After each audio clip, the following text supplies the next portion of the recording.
Welcome back to ECE 442-542. This is the review session for exam number 2, and I'm not going to spend much time on the process. There's 2 sheets of notes. You can bring both Z-transform tables, and they should be found under the different exam 1 and exam 2 D2L locations.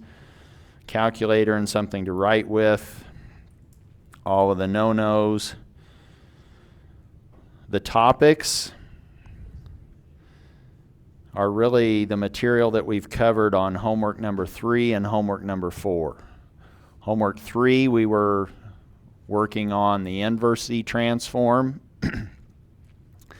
And that now said if we want to find a unique answer in the time domain, we need to know the region of convergence, and that will then determine our interval of support, or the time indices when the time domain expression is valid. That's the main reason for having this region of convergence, is how do we get back into the time domain in a unique way. Then we need that region of convergence in addition to the transform expression. Homework 4 is focusing on these discrete equivalents, and you can see just here in this graphic we have 3 different ways, and some of those have multiple ways of doing the numerical integration, and we can do them for state space and transfer function based or transform based methods. Discrete equivalents are not going to give you the exact same answer each time you perform a discrete equivalent. It's going to depend on which approach you are using. The zero order hold is typically done for a plant that's preceded by a hold device, and in our class we're going to have a zero order hold. And in scenario number 1, where we're just mapping a transform expression into a z-domain expression, we can do that with numerical integration or pole zero mapping or pole zero matching. Let's look first, and this is kind of a busy slide. Let me see if you can make sense of it. I tried to introduce a bunch of colors. We'll see if this works. This is associating the region of convergence and the time interval of support, or where these indices are defined. All of it really is connected to this infinite series expansion of the definition of the Z-transform. Capital X of Z is this sum of x time minus 2z raised to the minus 2 plus x of minus 1, z to the minus 1. Those are then going to really be x of minus 2 z squared plus x of minus 1 z to the 1 plus x of 0 times nothing, or z to the 0. I'm not sure it's even clear what I'm trying to do, but I'm trying to show you there's non-causal and left-sided, and there's causal and right-sided, and those can actually be different, but they are related. The non-causal is when we are looking at having negative time indices, x minus, or n equal minus 1, n equal minus 2, n equal minus 3, etc. for n less than 0. That's in green. And that corresponds to having our region of convergence, this green shaded disk in the z-plane, interior or inside all of the poles, or all of the poles are outside our region of convergence or beyond our region of convergence. That's when we have a non-causal time domain sequence. If we remove that extreme point, if we remove the origin, if we remove 0 in the z-plane from that region of convergence, and that's what I'm trying to indicate here in purple, if that origin has now been extracted or removed, then we can actually include a finite number of positive time-indexed terms in our infinite series expansion. We could now have an x of 2, we could have an x of 3, we could have an x of 4. We just couldn't go all the way to n going off to infinity. Would have to be bounded, but that would then be a left-sided because it would march off to infinity in the left direction or in the negative direction of our time indices. And that's what I'm trying to circle in the series expansion in purple. Is any of this making sense graphically?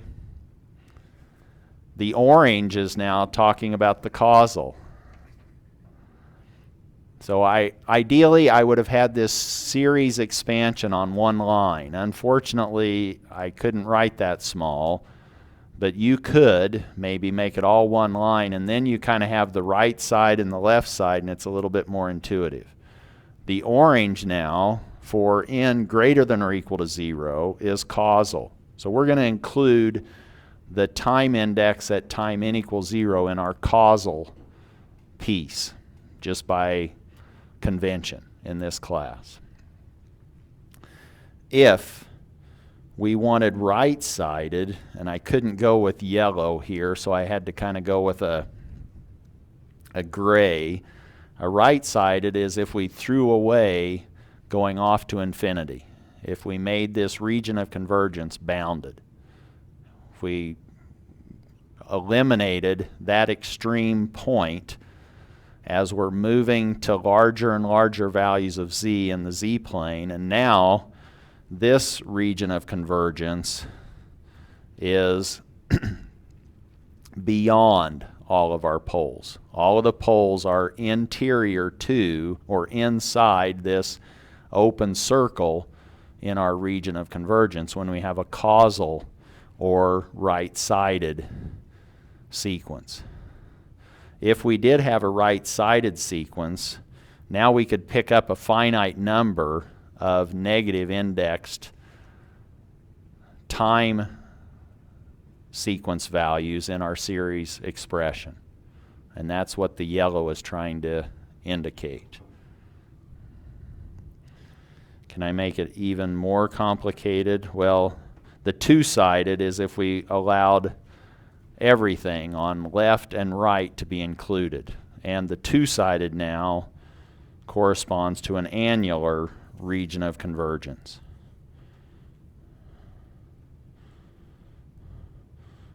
Meaning some of these poles are, the poles are never on the region of convergence. But some could be inside, some could be outside. That's when we have the two-sided, and n then goes off to minus infinity and plus infinity. Whether or not it, question? A right-sided sequence is still causal because it has negative indices? So the question was, is a right-sided sequence still causal? And my response would be no, it's not causal because it does have some negative indexed members in its sequence. So that's the distinction between causal and right-sided. Causal says we're drawing the line at n equal to 0 and going to the right. A causal sequence is right-sided. A right-sided sequence doesn't have to be causal. That's the distinction I'm trying to make. Likewise with a left-sided and a non-causal. A non-causal sequence can be left-sided, but a left-sided sequence does not have to be non-causal. Does that answer your question? The question was, is a right-sided sequence causal? No, but a causal sequence is right-sided.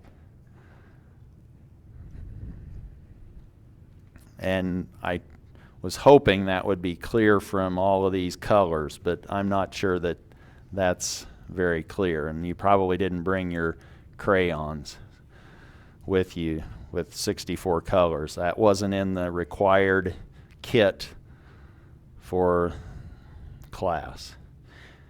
But whether or not your response, these sequence values, remain bounded or go unbounded depends on the magnitude of that mode and what time window this sequence is moving through. Is it positive? Is it negative? That all is influenced by the magnitude of these modes. And the modes are determined by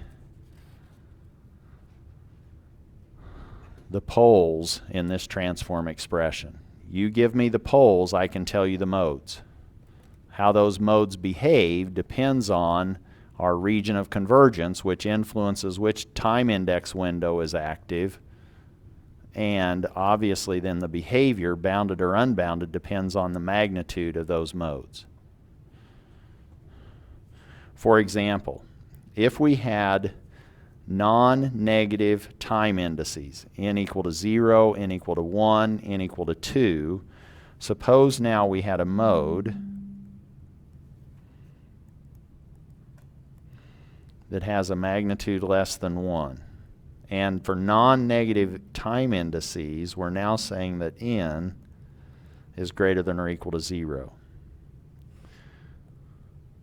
What does that imply in terms of the response behavior? Is the response bounded or is it unbounded? For this condition, we have our modes have magnitude less than 1.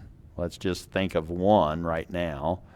It has a magnitude less than 1 with n greater than or equal to 0. Is the response bounded or unbounded?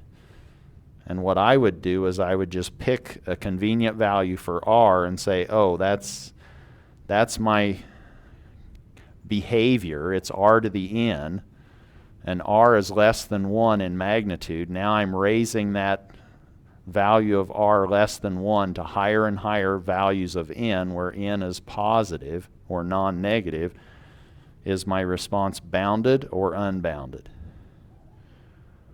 It's bounded.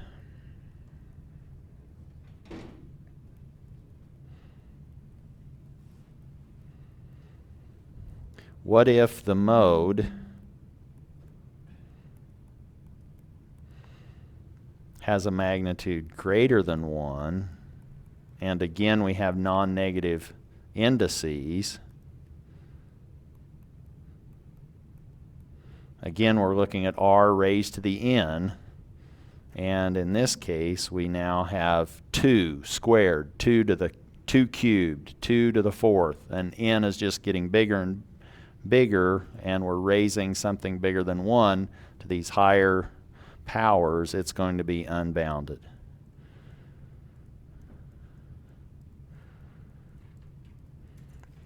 Again, that causal has nothing to do with whether your system is bounded or unbounded. It depends on the combination of being causal and the magnitude of your mode.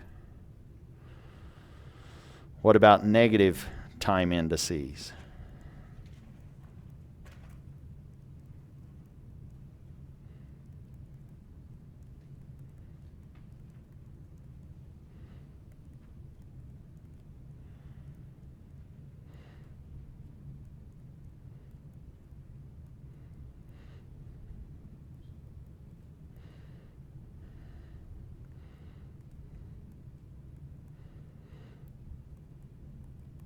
Suppose now our mode has a magnitude less than 1.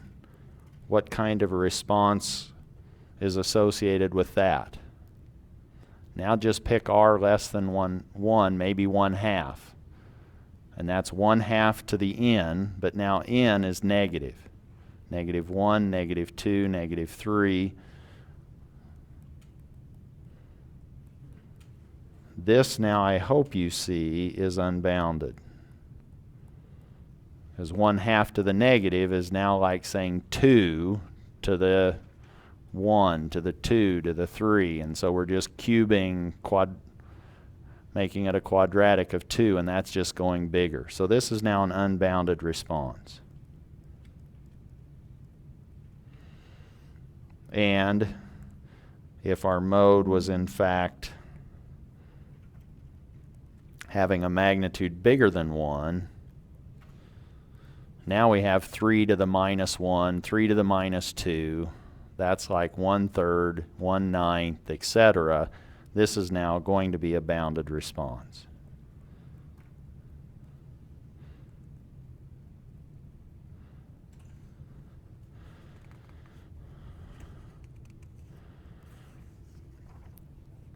What about the inverse Z transform? So that's the connection between region of convergence and this time window and bounded and unbounded. I might ask you something to that effect on a question. What about the inverse Z transform?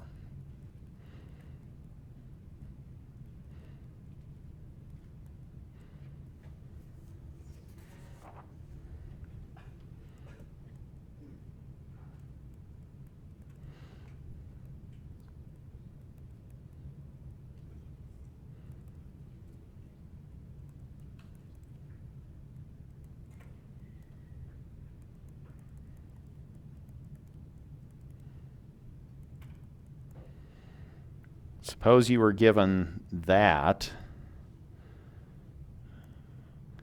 then really to figure out what's happening or the behavior of your y of n, y in the time domain, you really just need to focus on the roots of your denominator or check the denominator roots.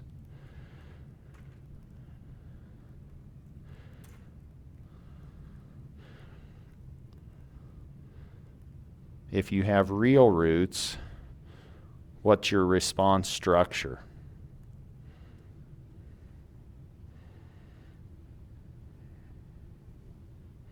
In this case, what would you be seeing? What are your modes? 1/2 to the n and 1/4 to the n, and what n is going to depend on the region of convergence, which I haven't specified. You'd have to know what that is. But in general, with real roots, now we have exponential structure or response structure.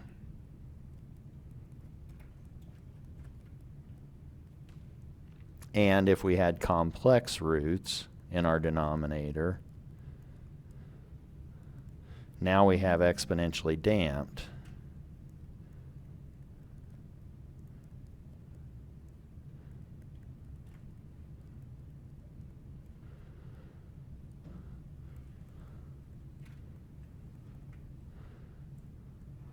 Sinusoidal response structure.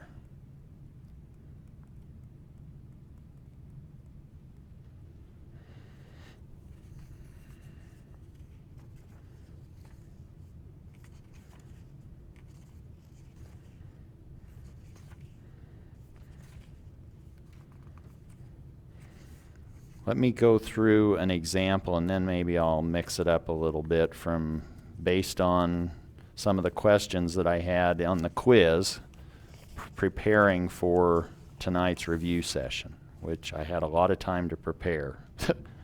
But here, let's say y of z is now z over z squared minus 0.75z plus 0.125. And now let's say that the region of convergence is given by z being bigger than 1/2.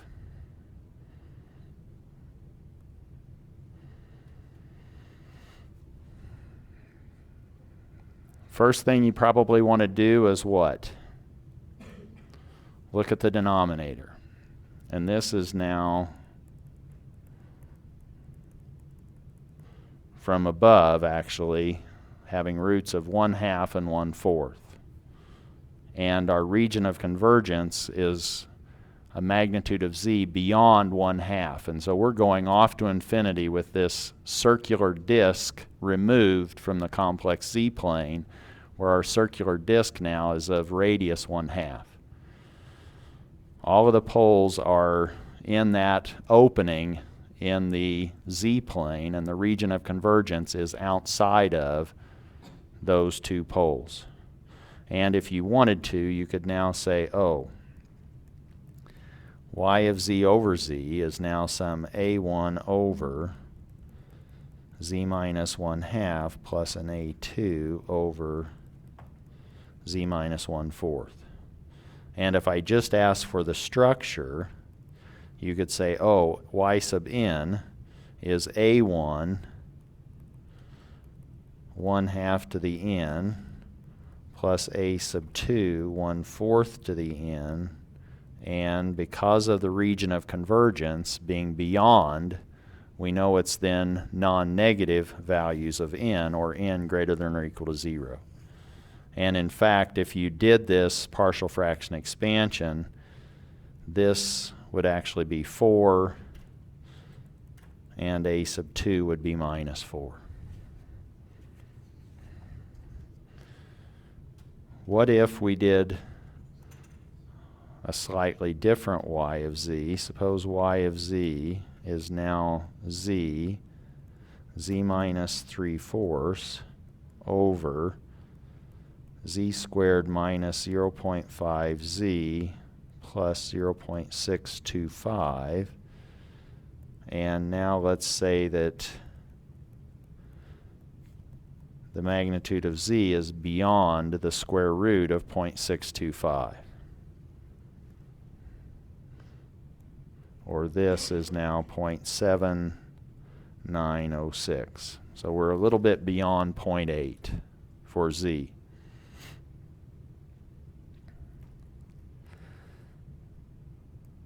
And if you plug this into your calculator, or if you applied the quadratic formula, or if you completed the square, you would now see that you have a z minus 0.125. Maybe I should write it as 1/4. Maybe that's easier to think about. And then this is 3/4 squared. In the z-plane now, we have poles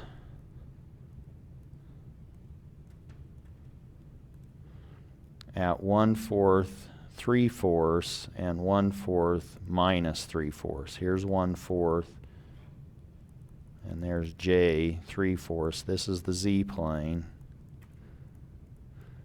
There are poles, and if we wanted to, we could find this in polar form. Here is now our angle, theta sub d, and here's the distance from the origin, capital R. And to compute those, we could say, well, z now, since we completed the square, this z is at 1/4 plus and minus j 3/4, or the magnitude of z, which is our r, the distance away from the origin, is the hypotenuse of that right triangle.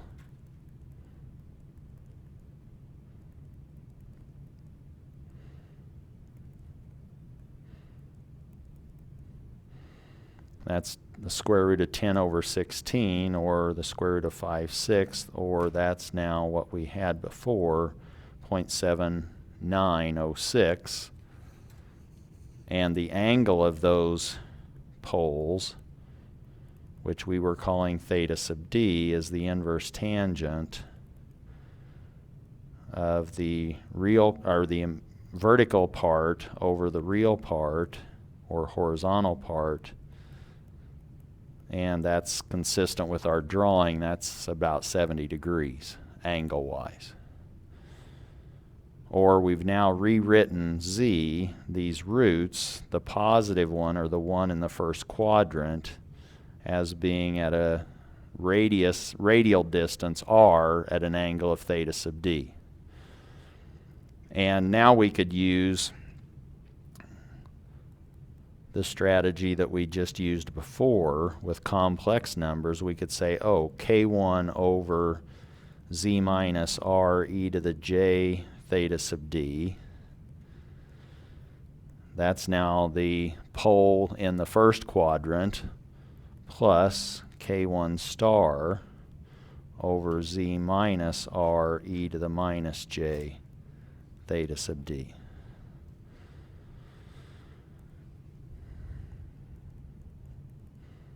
K1 we can now just find by multiplying both sides through by z minus r e to the j theta sub d, that factor.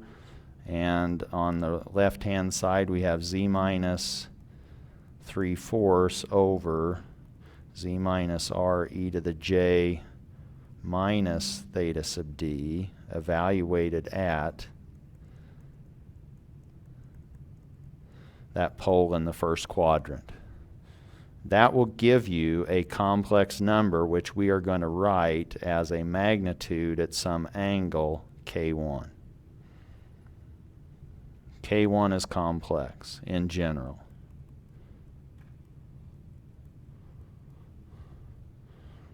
And then once we have K1, we immediately know what y of n is. Y of n is 2 times the magnitude of K1. R we found from the pole that we had, the complex conjugate poles. That was the distance it was away from the origin. Cosine theta sub d n plus the angle of K1 n greater than or equal to 0.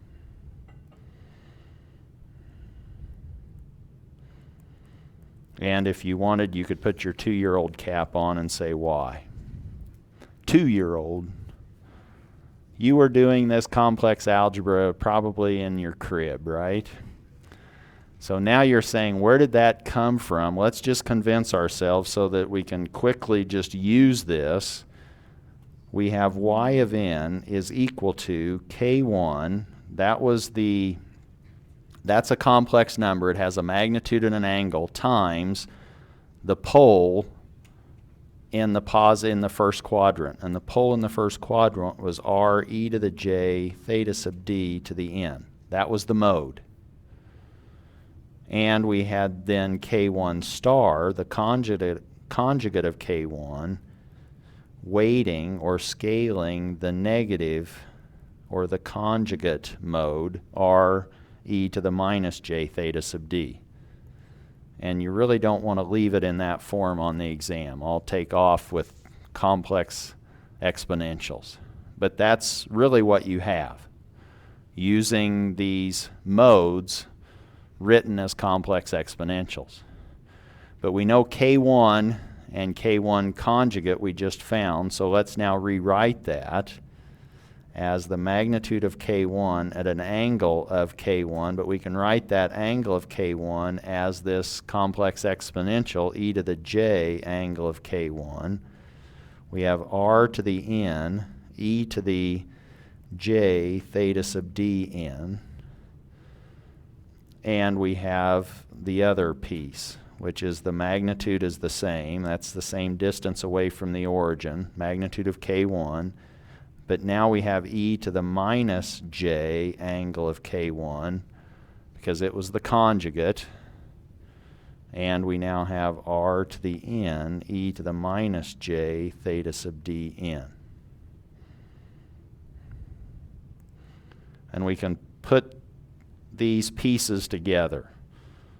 The magnitude of K1 is common to both terms, as is r to the n. We can factor that out, and what we're left with, if we combine things, we have e to the j theta sub d n plus angle of K1 plus e to the minus j theta sub d n plus angle of K1.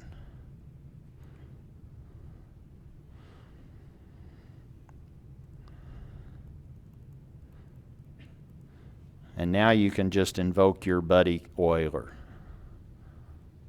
This now, through Euler, says, oh, that's just 2 times the cosine of the argument in the exponent. Theta sub d n plus the angle of K1.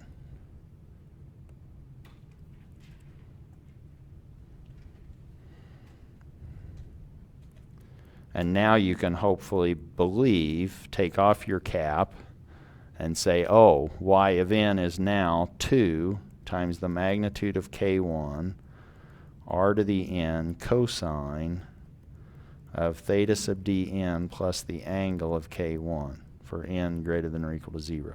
And you know where each of those pieces come from. The r and theta sub d came from your poles. The magnitude of K1 and the angle of K1 came from the residual in your partial fraction expansion. And boom, you have that piece of the puzzle.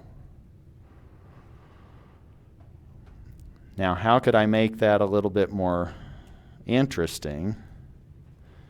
I could now, somebody in the quiz said, well, can you explain or talk your way through problem 4 on last spring's exam? And I apologize if you haven't worked on this yet, but let's talk about this a little bit. What's the idea? Now it says find a closed form expression for y of n, period. So now we want a closed form expression for y of n. You need to make sure you're clear on that. Now a closed form expression says if I hand you a little n, you can evaluate that expression for whatever n I give to you. You don't have to iterate to find what y of 10 is. You can just plug in little n equal to 10 and give me your answer. And now you're given a dynamical system that relates an input r and the output y. And you're actually told what r looks like. R is now this 1/2 to the n. That's an exponential damping. So you're kicking this system with an exponential damping input waveform, and you want to know how is y responding. And the way that I would think of this is first I would say, well, if I could model this as a g of z, then I could find y of z is now g of z r of z. And r of z I should be able to find from that. Little r of n, I should be able to find that in the table of z transforms. That's now r, capital R to the n for causal, and that will be in the table. This is now, depending on which table,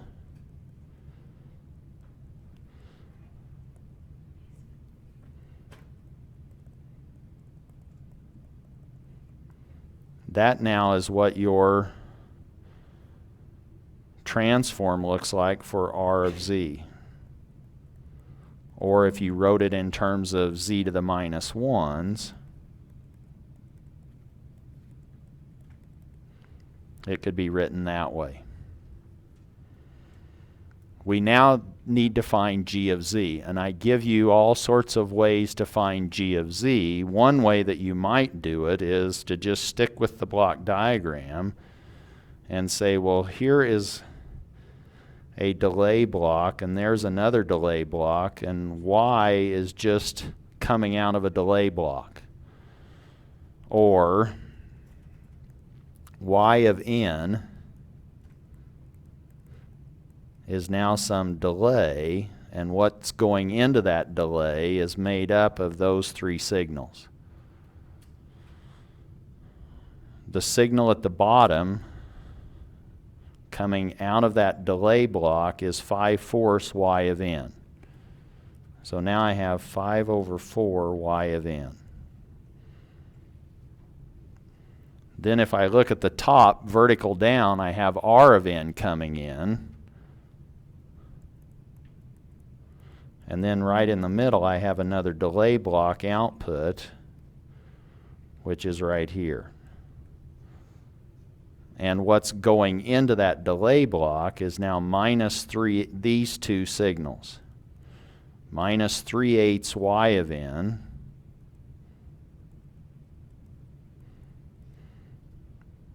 and plus r of n.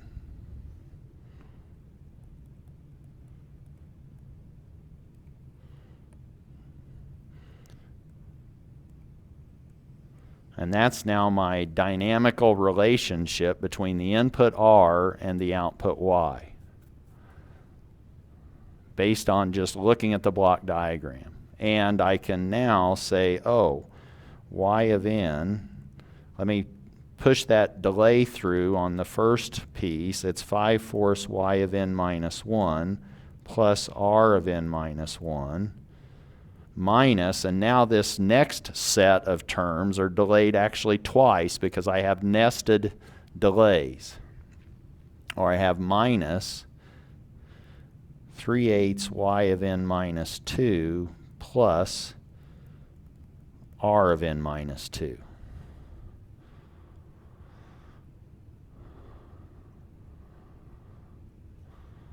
And I can now shift the y terms to the left, the r terms to the right. I can z transform to get a transfer function. I can now say, oh, I have 1 minus 5/4 z to the minus 1 plus 3/8 z to the minus 2 y of z equaling z to the minus 1 plus z to the minus 2 capital R of z.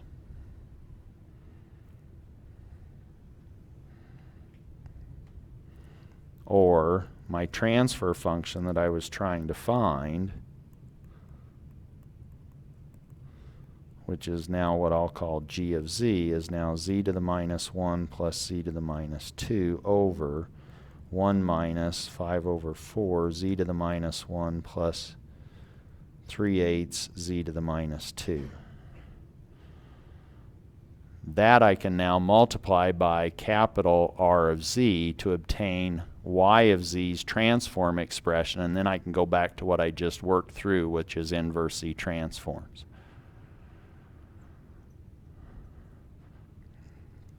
The wrinkle on this is the fact that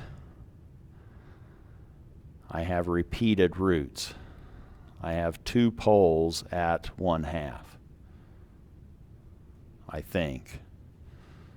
And maybe I will refer you to the solutions, but that's the idea as far as how did you go about attacking that problem on the exam. It's really thinking about it in terms of what do I have? I now have a system that somebody's handing me, and that could be a block diagram, it could be a difference equation, it could be state space representation. I now need to figure out how I want to model that. In this case, if I want a closed form expression, I'm probably thinking, oh, inverse z transform. I probably want to find a capital Y of z expression. And a capital Y of z expression, did I write it down? Yes, is right here. G of z times R of z. And I've now found capital R of z and I've found G of z. I just need to now take that through the inverse z transform process.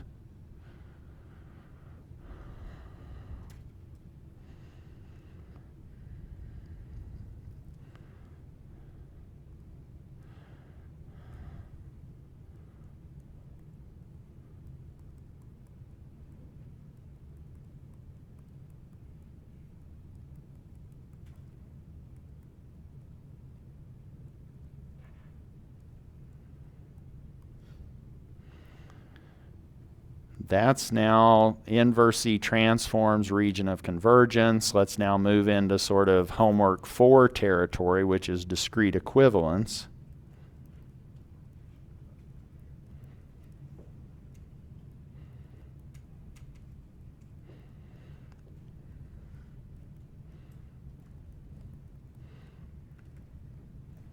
And there's 3 main types. And they're not created equal, are they? We have zero order hold, that's one type, and that could be performed using transforms, where we're looking at 1 minus z to the minus 1. That comes because of our zero order hold preceding the g of z, and then we can use our tables to try to find the z transform of g of s over s, where that over s also is coming from the zero order hold. or we could do it in the state space setting, where phi in the exact form is e to the at. Gamma is this integral from 0 to t, e to the a mu b d mu. H is equal to c, and j is equal to d.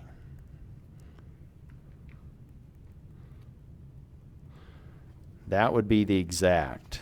If you wanted to do it numerically,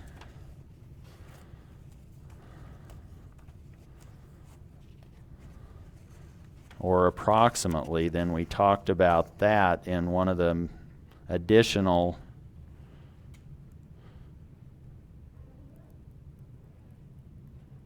lectures, and that's now the approximate form would say, oh, phi is equal to I plus a t psi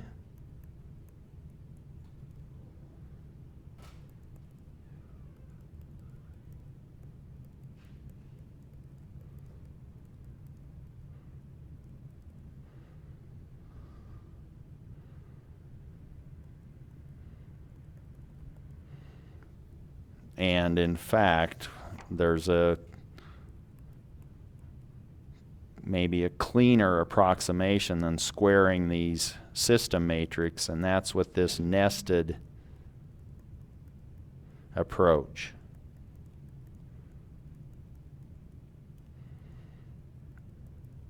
And on the exam you can probably go as high as 4. That should be enough.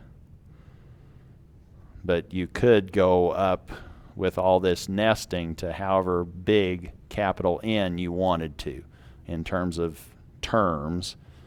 And then gamma in this approach, in the approximation approach, becomes psi times TB.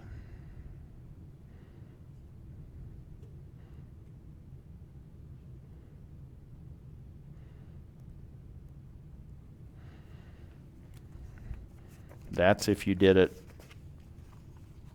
in an approximating way. And that's scenario number 2.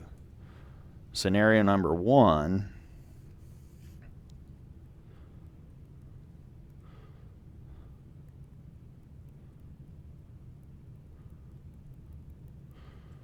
involves numerical integration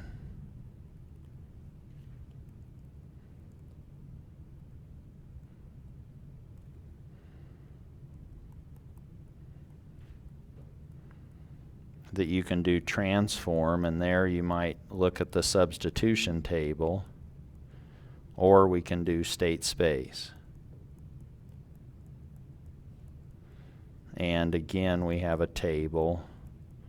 I think we gave that today in today's lecture, but that's also then what you would use in homework 4, problem number 5. And here we have 3 different approaches. We could do the forward,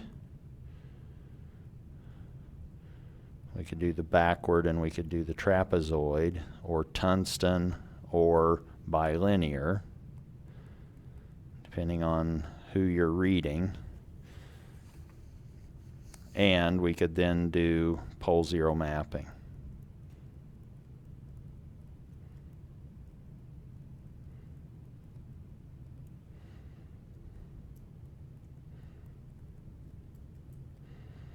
And the only sort of flexibility that you have are these zeros at infinity when you're doing the pole zero mapping.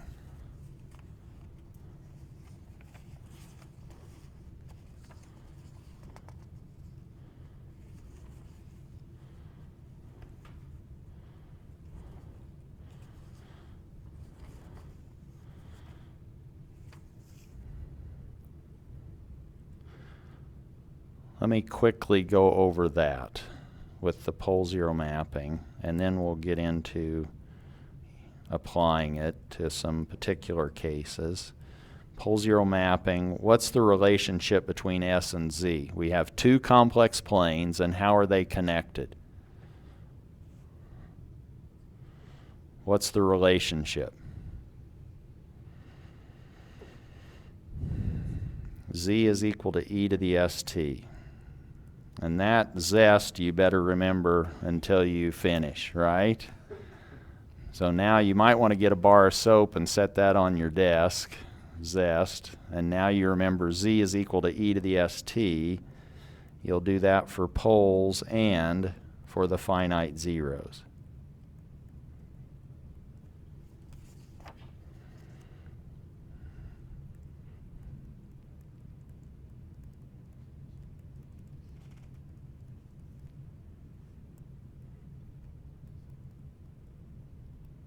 The pole zero excess in H of S now translates into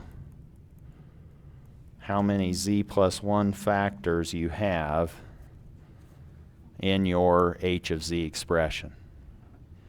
And if you wanted to preserve a pole zero excess in H of Z, you might want to throw away some of those Z plus 1 factors connected with the pole zero excess. If you were matching the gains,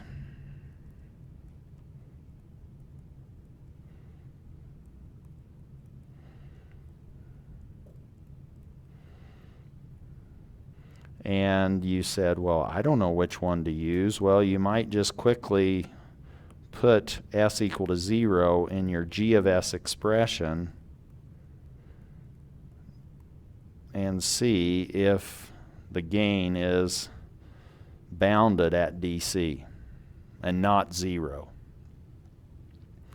Then you could say, oh, maybe it's okay then that I match these transfer functions, the continuous time at its DC, which is when S is equal to 0, to the DC frequency in the discrete equivalent, which is found at Z equal to 1.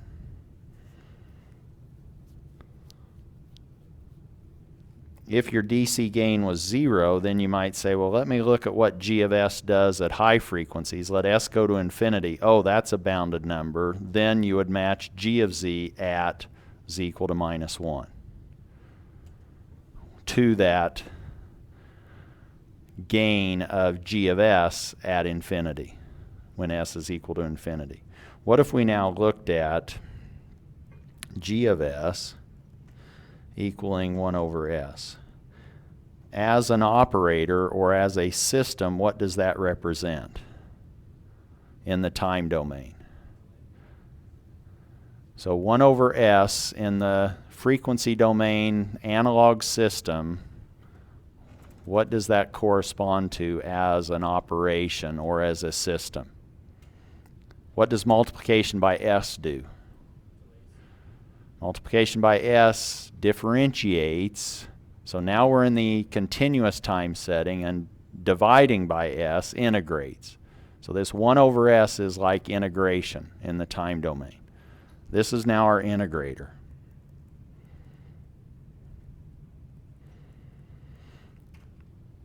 What does G of Z look like?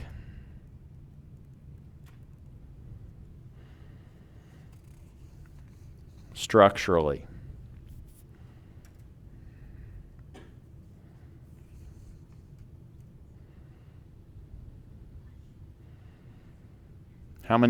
What's our pole zero excess?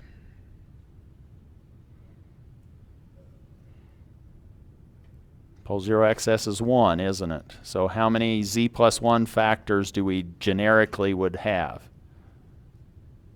1. So now we say, okay, we have a Z plus 1 factor in the numerator. What's the denominator look like? Where's our pole in the S domain? At the origin. And where does that correspond to in the Z plane? 1. So now we know that we have a factor downstairs of Z minus 1. What we don't yet know is that, the gain. What if we now tried to match at DC?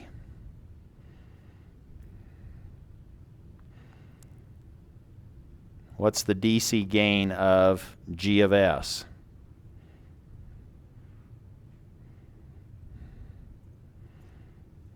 One over 0. Ouch. What's G of Z at DC? 1 over 0. Ouch. So it's not telling us anything. Now we might have to match these gains at some general frequency. Not at 0. At infinity, it looks a little odd. Now G of S is 0, so we don't really want to do that. Let's just match these now. So I'm trying to show that you can go ahead and say, let's match these at some omega on the imaginary axis in the S-plane. What's this look like? Now we have the magnitude of G of J1, or that's now the magnitude of 1 over J1. What's the magnitude of J? 1. So this is now 1 over 1, or 1.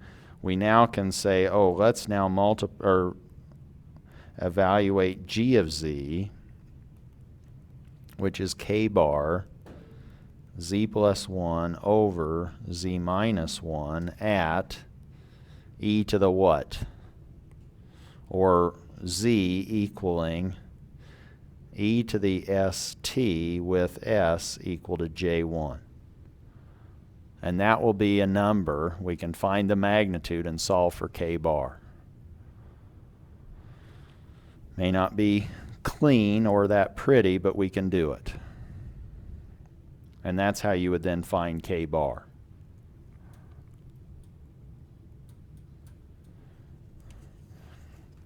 And if you now said something like, well, if my gain at DC is equal to 0, then you might say, well, let me check the gain at infinity.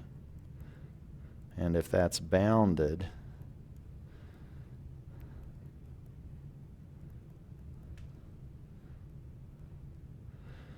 then you match at infinity, or your G of S probably looks something like this. You now have G of S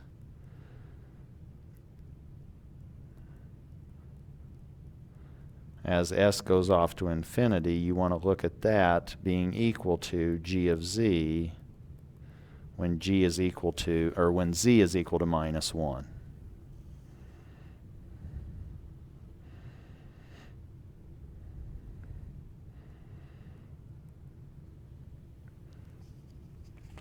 And if somebody now, maybe this is going back an exam, but what if somebody said, well, find the settling time, and your poles are now here, R1 and R sub 2.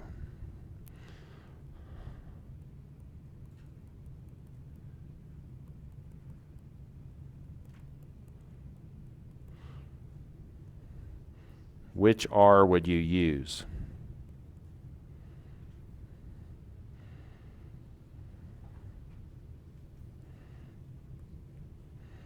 Or which of these R's is slower, or which one is faster?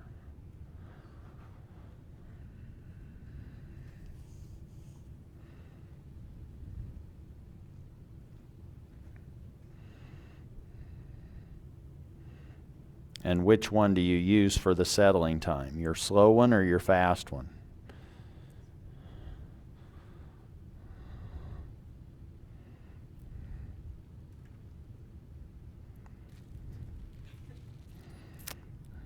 Which one's faster? The one closest to the origin in the z-plane, isn't it? So this one's fast by the process of elimination. This one's slow. So which of those dominates your behavior? The slow one. So here's the dominant pole, and you would now use R1, which is the dominant pole, in your calculation for settling time. And if you connected that to the S-plane, or now, well,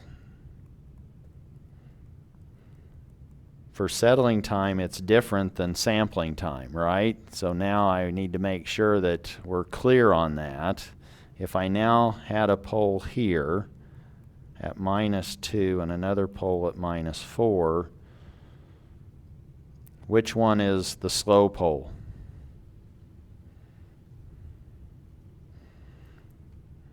Or what are the modes? This is e to the -4t. This is e to the -2t. Hopefully that tells you something. This is now slower. It now dominates.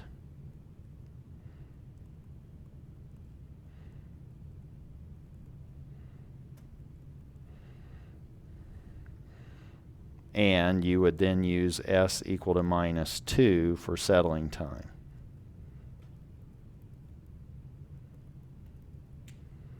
What would you use for sampling period?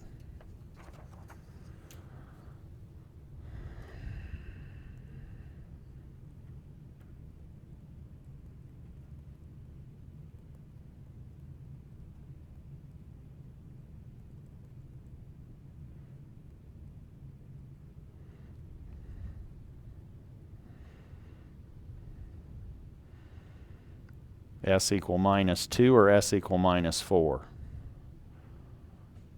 to do the sampling period. This is now, well, omega s is 2 pi f sub s, which is 2 pi over t. And what's omega sub s?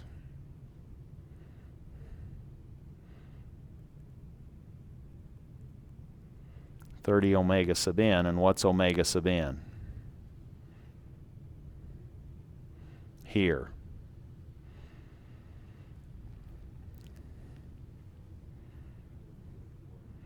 It's now the fastest one, isn't it? You now take omega sub n equal to 4 to compute your sampling period, capital T. So you need to make sure you're clear on what you're asked to do. Whether you're talking about settling time or sampling period, it makes a difference which one you look at or consider.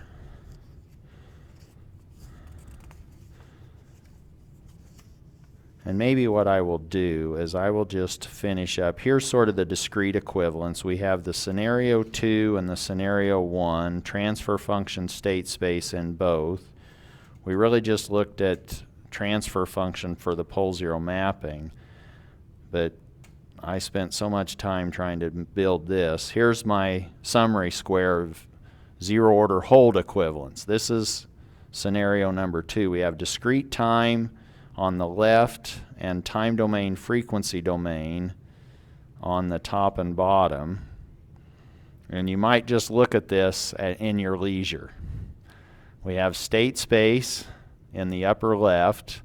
We could slide that over into the zero order hold equivalent using lecture 4.3 to find phi, gamma, c, and d.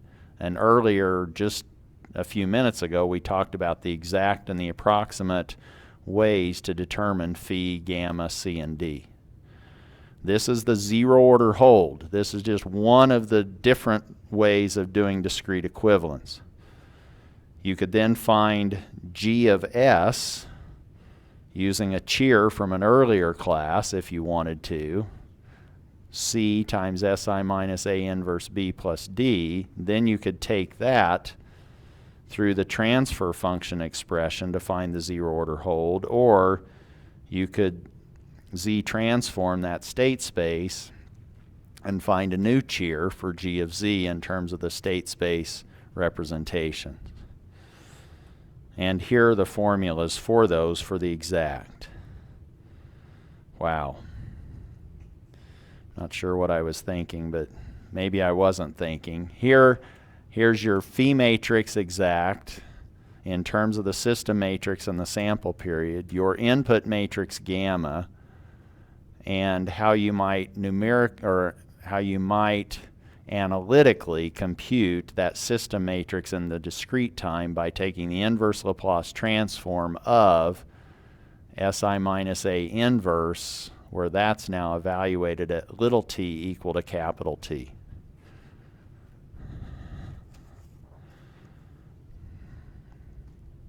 And we talked about how to do the approximate forms of those. Then we have scenario number 1. Here's the transfer function representations. You've seen this already today in the earlier lecture. Just replacing S with those appropriate Z expression substitutions. And then we have our summary table for the 3 different strategies: forward, backward, trapezoidal, second column, third column, fourth column, respectively, for phi, gamma, H, and J. And you need to understand when you might use or apply these different discrete equivalents based on the situation you find yourself in.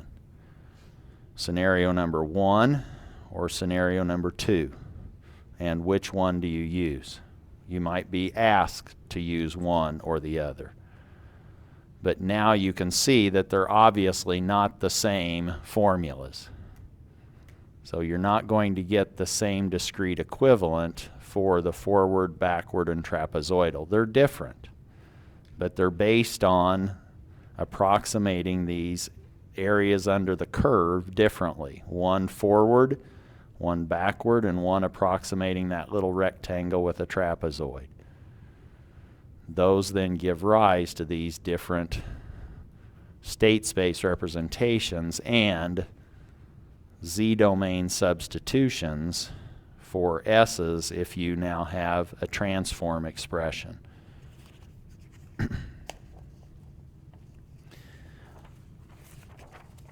One more thing, maybe. I was going to stop, but I've got all night, don't I? Here's the continuous time. Somebody asked in a quiz submission, which is really just what do you want me to say in the review session? Somebody said, can you talk about long division for anti-causal? Do you remember what we did for the one scenario where we had a long division problem, and I said, oh, just divide down a few terms and you'll get x of 0, x of 1, x of 2. Well, if you now had an anti-causal,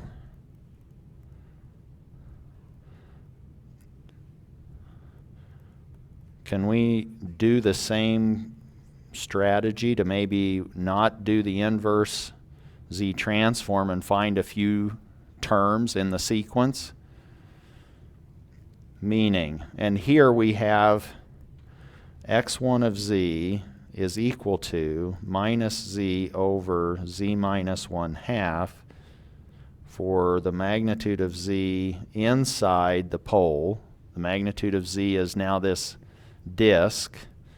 That now gives rise to an anti-causal waveform, little x1 of n, that's now 1/2 to the n for n less than 0. And if you wanted to do you see the difference between this and the Z transform pairs in your tables? The difference, because this is anti-causal, is that sign. We have to flip the sign when we go from time domain to frequency domain, when we have anti-causal transform pairs. You won't see that negative sign in your tables because those tables are written for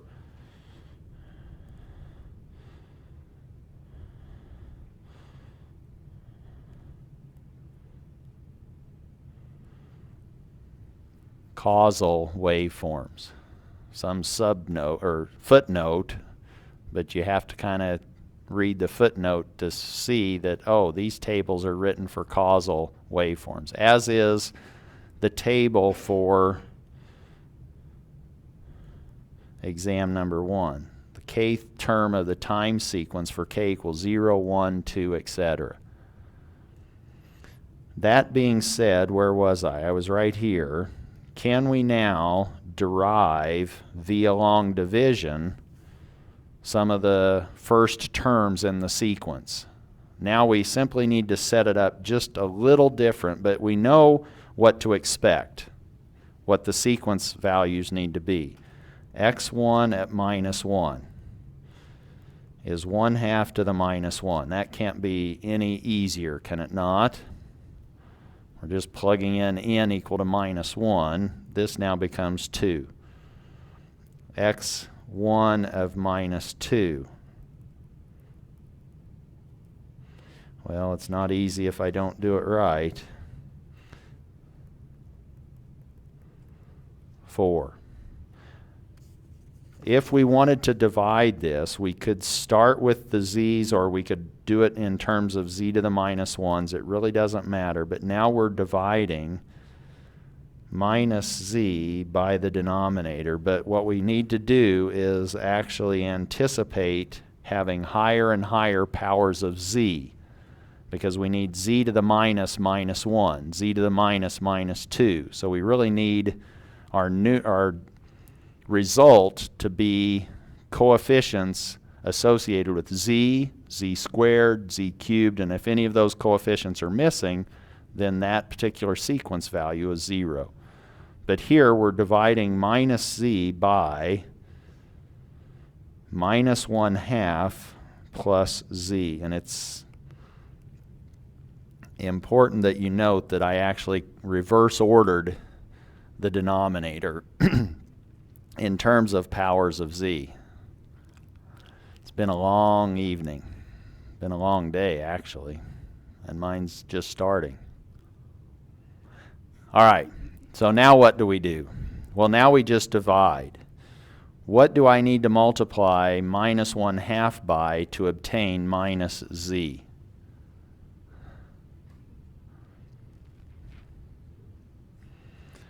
I need to get a constant of 1, and I need a z, so I now have 2z. Now I multiply 2z by that denominator that's dividing everything, and I see that I now have a minus z plus a 2z squared. Now I do the subtraction, and I now need to get a minus 2z squared out of my next term, and I can do that by saying multiply this by 4z squared. Or I now have minus 2z squared plus 4z cubed. Do you see what's happening? And now this actually becomes x1 at time minus 1. This is now x1 at minus 2, and that's what we just said needed to happen. And we could just keep going. So we could do long division for non-causal waveforms or transforms if we wanted to.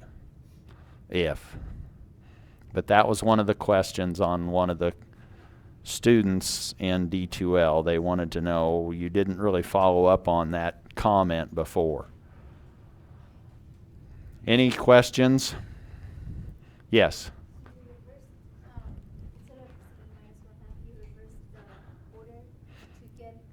So now you kind of have to be strategic. The question was, if you reverse this and said, what if I do z minus 1/2 as what I'm dividing, then you're not really going to set it up to where you need to be getting higher and higher powers of z in your result. So you kind of have to be wise in how you set this up to begin with, because you know you need initially at least a z to the 1 or z to the higher power. And the way that you're going to do that in this particular factor or in this expression is to divide the constant into the minus z. So yes, it makes a difference how you set it up, but once you set it up, then it's falling off a log. which can be easy but sometimes painful.